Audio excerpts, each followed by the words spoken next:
एक बहुत खूबसूरत आदमी हो तो कुछ लोग उससे इतनी नफ़रत करते हैं कि वो अपनी खूबसूरती नहीं अपनी बढ़ाने की कोशिश करते, अपने आप को और एजुकेट करने की कोशिश नहीं करते, वो ब्लेड से अपना मुंह और काट लेते हैं।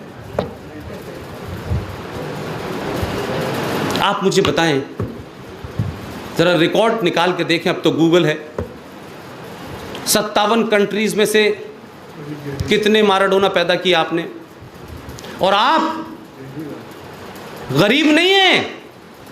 हिंदुस्तान का मुसलमान तो और हिंदुस्तान का हिंदू तो गरीब है, मानता हूं मैं, लेकिन दिल से हिंदुस्तानी पूरी दुनिया में एक ही मुल्क है जो अमीर है। 27 देशों के रिफ्यूजीज इस मुल्क में रह रहे हैं।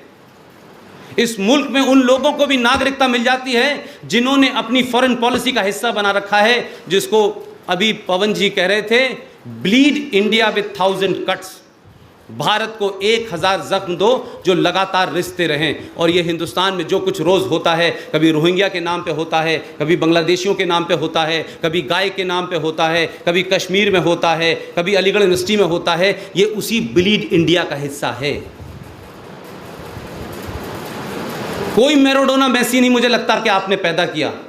पाकिस्तान में पहला Nobel prize winner Abdul Salam, उसको एक यूरोपियन आदमी के साथ मिलकर ज्वाइंट मिला।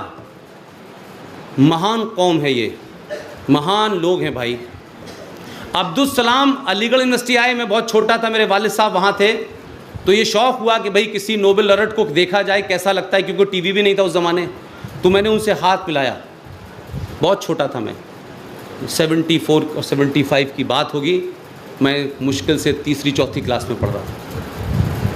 मुझे अभी तक उस अब्दुल सलाम से हाथ मिलाने का शर्फ हासिल है, और ये गर्व की बात है कि एक नोबेल लॉरेट से मैंने हाथ मिलाया।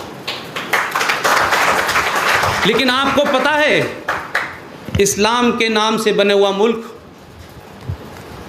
कभी बाघा बॉर्डर आप लोगों ने देखा है? कुछ लोग गए हैं बाघा बॉर्डर, गए हैं ना? मैं इसी बाघा बॉर्डर से 12 साल पाकिस्तान जाता रहा हूँ। पाकिस्तान के बाघा बॉर्डर का जो साइड है उसे कहते हैं बाब आज़ादी, और उस पर जिन्ना साहब की बीच में तस्वीर लगी हुई है, और गेट के एक तरफ लिखा हुआ है ला इलाहा, नहीं, पाकिस्तान का मतलब क्या, बीच में जिन्ना साहब और आगे लिखा है ला इलाहा, पाकिस्तान का मतलब क्या, ला इलाहा इल्लल्लाह। और पाकिस्तान में घुसने के बाद लगता है कि ला इलाहा इल्लल्लाह तो यहाँ है ही नहीं, कहीं दूर दूर तक नहीं है। उस पाकिस्तान ने उस आदमी को, जिसका नाम अब्दुल सलाम था, क्योंकि वो मुसलमान तो था, लेकिन शिया और सुन्नी के अलावा कुछ तीसरी चीज था, वो बस कादियानी और अहमदिया, एक अहमदिया था। ये अहमदिया कोई यहाँ संघ कार्यालय में नहीं पैदा हुआ है। ये बात मैं इसलिए हॉन्ट कर रहा हूं कि इस देश में हर गलत बात के लिए लोगों के ऊपर आप कंधे पे बात रख देंगे तो असली मुजरिम को नहीं पकड़ा जाएगा। क्योंकि वो अहमदिया था, तो जिन लोगों ने इस्लाम के नाम पे मुल्क बनाया था, उन लोगों ने कहा ये उस अहमदिया को कॉन्स्टिट्यूशनली आपने गैर मुस्लिम घोषित कर दिया, और उस महान आदमी को आपने, जिसको दुनिया ने नवाजा कि चलो आधा ही सही, किसी के साथ ज्वाइंट ही सही, उस आदमी को ये किया आपने कि कहा कि मुल्क छोड़ दो, हमें आधा नोबेल प्राइज़ हमें जो है पसंद नहीं है। वो मुल्क छोड़ के चला गया, कनाडा में रहने लगा, उसके ख़ानदान को तड़पाया गया, उसको टॉर्चर किया गया, और वहाँ उसकी मौत हो गई। ये है पाकिस्तान, और ये है इस्लाम की सूरत, जिसको आप अहमदिया के नाम से, आगा खानी के नाम से, कहाँ लिखा है भाई? कौन से कुरान शरीफ की आयत में लिखा हुआ है कि ये कादियानी है, ये अहमदिया है, ये फलाना है, और इन सब का ठेका सुन्नियों के पास ही है? ये कहाँ लिखा है? लेकिन आप पूरे इस्लामिक वर्ल्ड में झूठ बोल रहे हैं। इसी झूठ के चलते आप 11 साल तक, ईरान और इराक की जंग हुई, कोई नहीं रोकने वाला आया।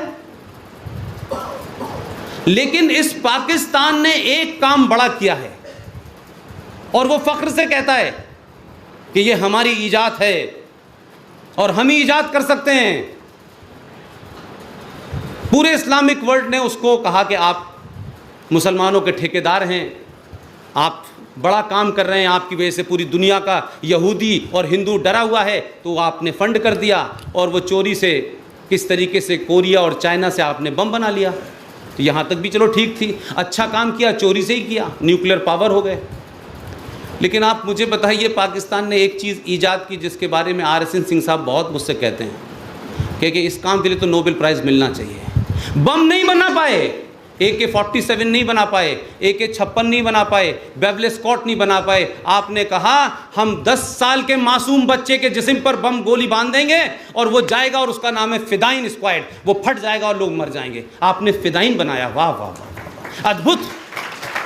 70 साल की आपकी तारीख के अंदर आपने मासूम बच्चों के ऊपर 3,500 रुपए की बेल्ट बांधी और उसका बटन अपने पास रखा और आगे भेज दिया, बेटा जाओ अल्लाह की राह में। मस्जिदों से नारे लगे, चमन बॉर्डर पे एक बड़ी मस्जिद है, वहाँ क्या अजान दी जाती थी, आहा, लगता था कि इस्लाम इतना ख़तरनाक होता है, इतना डरावना होता है। लेकिन मैं तो इस्लाम यूनिवर्सिटी में सीख के गया था, इसलिए मुझे डर नहीं लगा।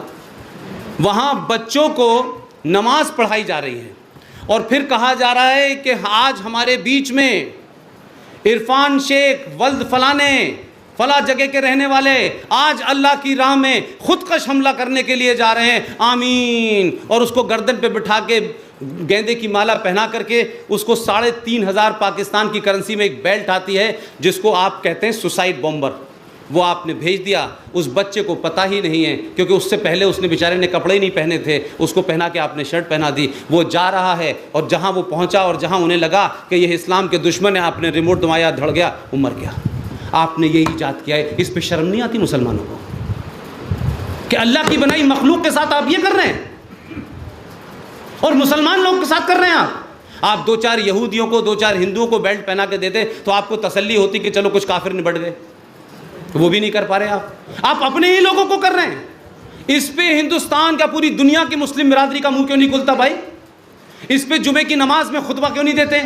लेकिन जुमे की नमाज में खुतबा तो ये होगा कि RSS आ गई है, अब देखिए हमको संभल के रहना है और मस्जिदों में ध्यान रखिए।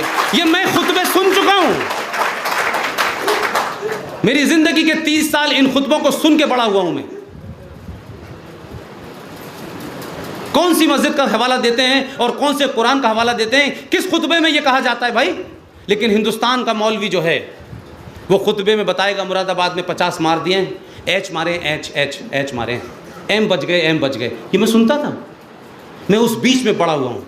इसलिए मुझे लगता है कि मुनाफकत और मक्कारी में कुछ लोगों का जवाब नहीं है, अद्भुत जवाब नहीं है। एक फ्रॉड चल रहा है हिंदुस्तान में, जय भीम और जय मीम। अल्हम्दुलिल्लाह, क्या बात है, अल्हम्दुलिल्लाह। अल्लाह उनकी ख्वाहिश पूरी करे, लेकिन ख्वाहिश तो सुनिए जरा। ये जो इतना दर्द दलितों के प्रति मुसलमानों को हुआ है यकायक, चाहे वो सियासी लोगों को हो, चाहे वो समाज में काम करने वाले लोगों को हो, अच्छी बात है। कमज़ोर मजलूम के साथ तो कुरान शरीफ में डायरेक्शन है कि मजलूम की मदद करो, उसके साथ खड़े हो। मैं गलत कह रहा हूँ? आज वो क्या कर रहे हैं? उत्तर प्रदेश में एक यूनिवर्सिटी है जिसका नाम है अलीगढ़ मुस्लिम विश्वविद्यालय।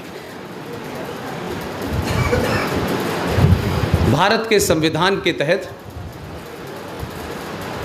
हर सेंट्रल यूनिवर्सिटीज़ में OBC और SC ST को रिजर्वेशन प्राप्त है। लेकिन अलीगढ़ मुस्लिम यूनिवर्सिटी है तो वहाँ लागू नहीं होगा।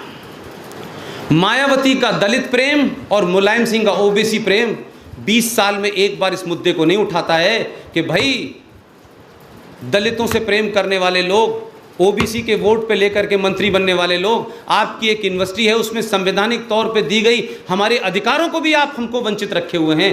यह है दलित जय भीम और जय मीम की कहानी। और दूसरी कहानी बताता हूँ, इसलिए मैंने कहा कि हिंदुस्तान में 2 मेजॉरिटी इलाके हैं, एक अलीगढ़ है, एक कश्मीर है। 1956 में जम्मू कश्मीर का संविधान बना। देखिए मैं आपका थोड़ा टाइम ले रहा हूँ, लेकिन मुझे लगता है कि ये स्टूडेंट्स की गैदरिंग है। मैं आप लोग सवाल पूछें, अगर कोई आपको मेरी बात में डाउट हो मुझे फ़ोन करें। I will be the happiest man.